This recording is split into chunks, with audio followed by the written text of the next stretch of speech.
But this is a map that you might have seen in a few different tournaments, but hasn't made its way to the ladder yet. Uh, Looks sort of similar to if you were on the western and northern positions on Metropolis. Sort of has that feel to it, where you're able to take a pretty easy second, and then the third is a little bit farther away. But there's a lot of open space in the middle of the map. It'll be interesting to see how players tend to use that. There's a lot of different paths of attack.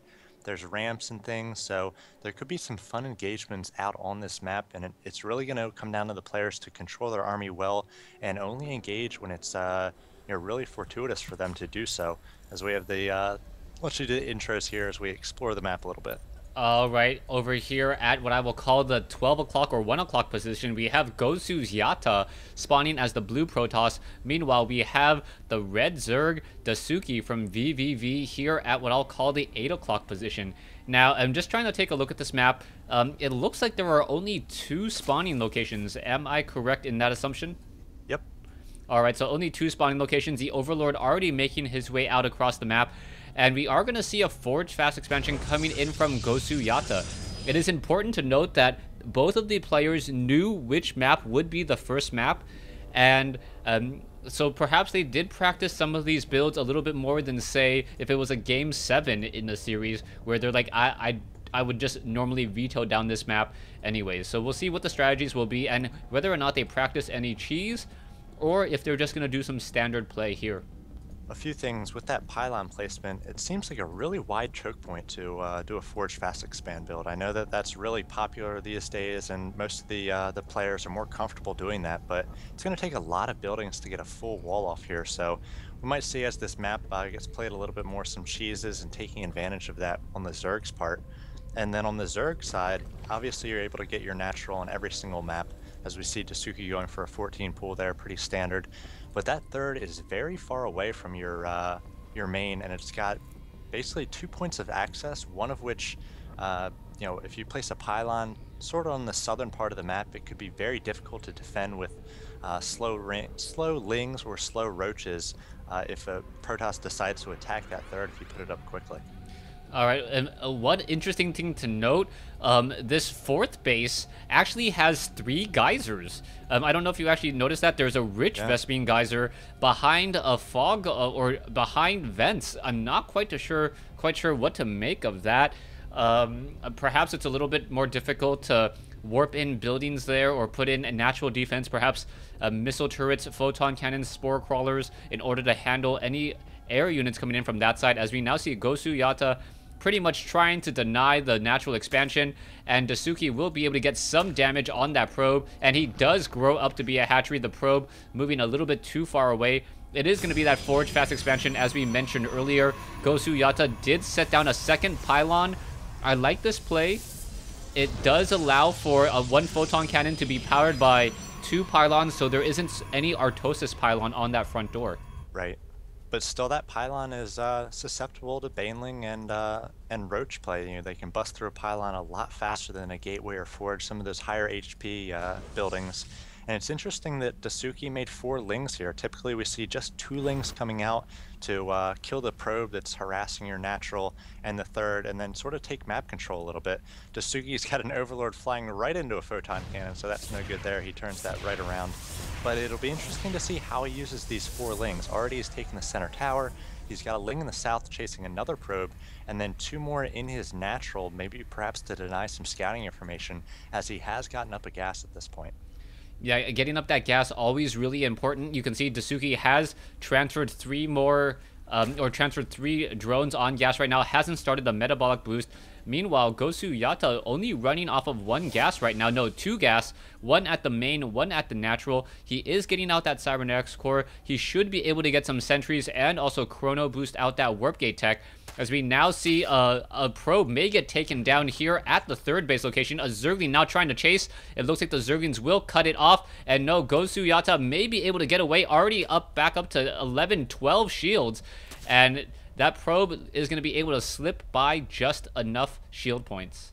And interesting here that Dasuki went for gas before throwing up his third, which is going up just right now. He got that 100 gas so he can start speed, which he did as well a little bit earlier. Oftentimes we see Zerg going for that early gas, or not early gas, the early third, and delaying the gas till they have about 36 to 40 drones. So he actually got gas up and running around 25 drones, a little bit earlier than we typically see. So again, the decision to go for 4 lings rather than 2 at the start, I know it's just 50 minerals and 1 larva, but it can be a pretty huge deal. And then getting this early gas as well, going to give him a lot of speed and map control. He's going to know what's happening on this map and in the early going pretty much at all times. So we'll see if that information, pays off, allows him to see an early timing push, take down a proxy pylon or anything in the early going. All right, Dasuki now following up those initial 4 Zerglings with about 10 more now. So those 10 Zerglings will be able to get a lot more map control. You can see creep tumors are starting to be spread. That third base, as you mentioned earlier, is a little bit further away. What was that?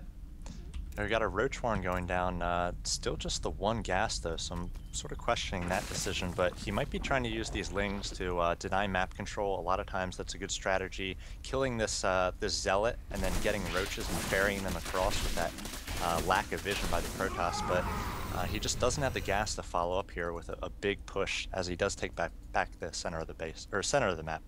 Yeah, so taking back the center of the map, the Zerglings there. I don't know if I quite agree with the center portion of the map here. It doesn't really reveal all too much. The 2 Xel'Naga towers have like a little bit of the dead space where a lot of the units will actually travel through. So the Xel'Naga towers are not nearly as important. And there's also this giant no man's land on the south side, this what I'll call the center 5 o'clock position. There is an expansion down there as well, and I don't think that will be utilized unless we get into the very, very late game, as we have now already finished level 1 weapons upgrade, and now going into armor upgrades for all those gateway units. It looks like Yada going for a Colossi build here as he's got all these sentries pushing out. Warp Gate Tech just now finishes. He only does have 4 Warp Gates, so this is just going to be a little bit of a poke, if anything. Sets up a pylon on the outside of the base there. Perhaps might be establishing his third. Yeah, there it is, the third going up on that high ground base. And that one might be a little bit safer position. It's just got 1 entrance, and if you're able to throw a pylon or a building or 2 there, you can continue a wall off and use your sentries. Back at Dasuki's base, we've got a ton of lings coming out. Another about 25 on the way here. And so far, he's got 14 on the field, so he's going to be up to about 40 in just a moment. He's going to be ready for a big counter flank here. All right, one thing I will have a little bit of a curious action. There's a lot of Zerglings on the map, but we're going into missile upgrades. We are transitioning into roaches, and now taking a look at the map here, I believe the expansion, this rich Vespian Geyser for Gosu Yata, this is actually a little bit more in favor of Protoss or Terran. They generally want to expand. They want to close in on that distance towards Zerg. That's why Gosu Yata can take this higher, richer Vespian gas third.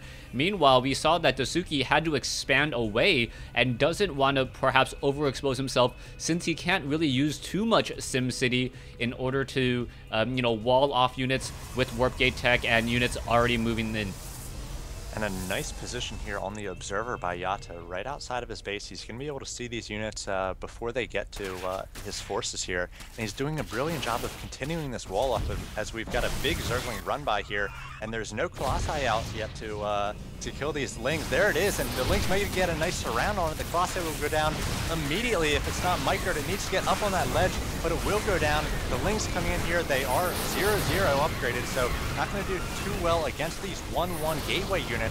And Dasuki losing a lot of lings there, not doing a ton of damage. The roaches coming in from behind, hoping to force down or focus down a few of those high cost units like those sentries, but Yata really trading well there. Dasuki's still ahead in terms of army, in terms of supply, but Yata did a really nice job of maintaining a big army there and just lost the 1 Colossi. Yeah, that was not actually a good trade for Dasuki at all. If you take a look at the total losses, about an 800 resource difference. And even though Dasuki does have a slight supply advantage, it's going into those non-supply effective roaches right now. There are a lot of roaches on the field, and that's one of the things where as a caster, you got to make sure that you don't fall into it, or as an observer, you don't fall into saying, okay, Dasuki has the larger army, because he really doesn't. If you take a look at the overall cost, accounting for gas, we are about even though there's a 20 supply discrepancy between these two bases. And the army of Yada is actually going to be stronger as well because he's got the upgrades. 1-1 finished already, and we do have Overlord drops finishing up here. So Dasuki, I think, is going to do a Doom drop into the base of Yada. That's going to be pretty good. He's going to be able to fight away from cannons. He still has to try to focus down the 1 or 2 Colossi which Yada has so that they don't just tear apart those 0 armor lings. We do have a ton of Overlords picking up the entire army, but here's Yada going to be doing a little bit of a focus fire down on these Overlords, trying to take down units, and it looks like Dasuki going to turn around and fight. How will it go? All right, this is not looking good at all. Roach is now trying to drop in here. No banelings in this at all. And Dasuki really just dropping Roaches for no real reason other than perhaps to focus down the Colossi. Roaches are now making their way in, and somehow these 1-1 upgraded Roaches are dealing enough damage to force Yata to pull away, and I don't know what to make of that. Ton of Yada supplies actually harvesters, 72 to 60. So Dasuki got on free bases and just 60 harvesters and has just been pumping nothing but lings and roaches, really low upgraded lings and roaches, and he's just chipping away at the army for Yada. Yada is just 115 supply. He's got 1 Colossi going up against all these very heavy HP and armored roaches. And as long as Dasuki is able to get in there and focus down the Colossi before they do too much damage, he's going to look really good in this game, taking down the 3rd there. So Yada's got 70 probes now, or 52 probes on these 2 bases, and he's really in a bad position. All right, what's going to see? Once again, just getting a lot of Overlords, loading them up. The Stalkers really don't know which ones to focus down as the Roaches are just continuing to push. No more force fields, so with no force fields, not quite sure what to happen here. Overlords dropping straight up on top of those Stalkers. The Stalkers do have Blink. Both sides trying to fight. A Colossus once again gets taken down in transit, and Gosu Yata is losing this battle here, even though he did have superior upgrades. That was for a short while, as now 19 more Roaches coming into the field. Yeah, 20 Roaches, level 2 missile attack about to finish, and Yada basically reinforcing off of, looks like 7 gates at this point. He really can't afford to get out more Colossi, as he's just spending more and more minerals on now sentries, trying to hold off the next big attack. Dasuki might be waiting for his reinforcements here before he does decide to engage. We've got the Hail Mary play coming in with the Dark Shrine, and so if Yada is able to sort of withstand this next attack and then do damage to the economy of Dasuki, which is pretty weak, just the 60 drones with DTs, then he could perhaps get back in this one, but he's in such a bad spot. All right, we'll see what's going to happen next. Dasuki feigned a Doom drop. All the Stalkers are deep inside his own base, and now we may have an attack once again on the front door. Cancellation of the Nexus here. Roaches could just perhaps pound on that front door, but no, the Stalkers are getting back into position once more. Gateways could be taken down. Pylons getting destroyed, as we now see a couple force fields, more of a knee-jerk reaction, and Dasuki keeps on feigning that, hey, I'm gonna drop. Are the Stalkers gonna be able to get up there in time? It looks like the buildings are in the wrong spot here, and Gosu Yata in a bit of trouble as Roaches are now being dropped straight inside the base. Again, the Dark Shrine about to finish, so he might be able to defend with some DTs. We've got more drops coming in right on top of the Colossi. He's going to try to focus down that 1 Colossi, already with 17 kills, so worth its weight in gold and minerals at this point. We've got Dasuki continues to reinforce more lings, more roaches on the way. He has penetrated deep into the base of Yada, being able to focus down the Colossi almost as soon as they pop out. That 1 Colossi just 4 more HP, 1 more shot by Roach, down it goes, and there's the GG from Yada. A crazy early game 1 victory there from Dasuki. I didn't think he had it in him, and didn't think those drops were going to work. Yeah, that was some of the strangest play I've seen in a Zerg versus Protoss, dropping Roaches straight up on top of those Colossi. I guess it actually messes up a little bit of the AI